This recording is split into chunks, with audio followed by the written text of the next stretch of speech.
পারমাণবিক ইস্যুতে যুক্তরাষ্ট্রের সাথে বিশেষজ্ঞ পর্যায়ের পরোক্ষ আলোচনার সময় পরিবর্তন করল ইরান, যাকে ঘিরে বিশ্ব রাজনীতিতে চলছে চুলছেড়া বিশ্লেষণ। এদিকে ইরান প্রসঙ্গে ইসরায়েলের প্রধানমন্ত্রী বেনিয়ামিন নেতানিয়াহুর সাথে ফোনালাপ করেছেন মার্কিন প্রেসিডেন্ট ডোনাল্ড ট্রাম্প।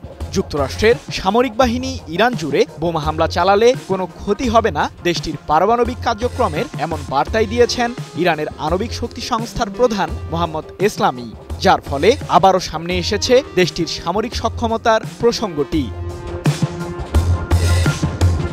পারমাণবিক কর্মসূচি নিয়ে ইরান যুক্তরাষ্ট্রের সাথে সমঝোতায় না গেলে তেহরান জুড়ে বোমা হামলা চালানোর হুমকি দেন মার্কিন প্রেসিডেন্ট ট্রাম্প। এমনকি এ দায়িত্ব তিনি ইসরায়েলের প্রধানমন্ত্রী নেতানিয়াহুকে অর্পণ করেন।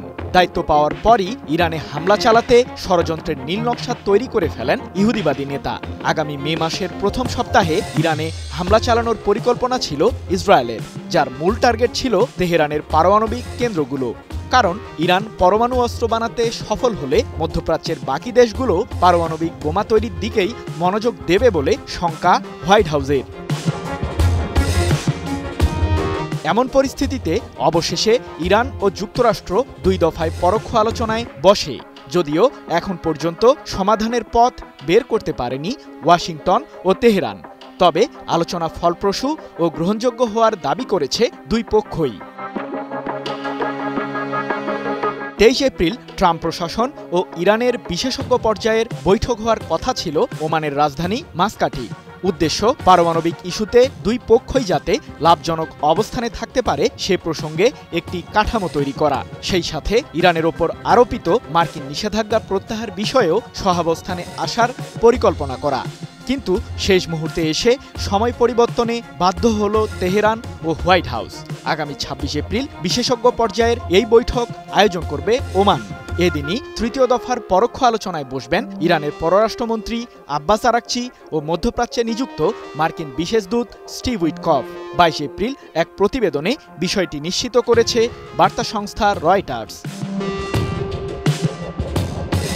ইরান ও যুক্তরাষ্ট্রের এই বিশেষজ্ঞ পর্যায়ের বৈঠকের সময় পরিবর্তন প্রসঙ্গে ইরানের পররাষ্ট্র মন্ত্রণালয়ের মুখপাত্র ইসমাইল বাঘাই বলেন, ওমানের পরামর্শ এবং মার্কিন ও ইরানি প্রতিনিধি দলের সম্মতির ভিত্তিতে বিশেষজ্ঞ পর্যায়ের এই বৈঠক 3 দিন পেছানো হয়েছে।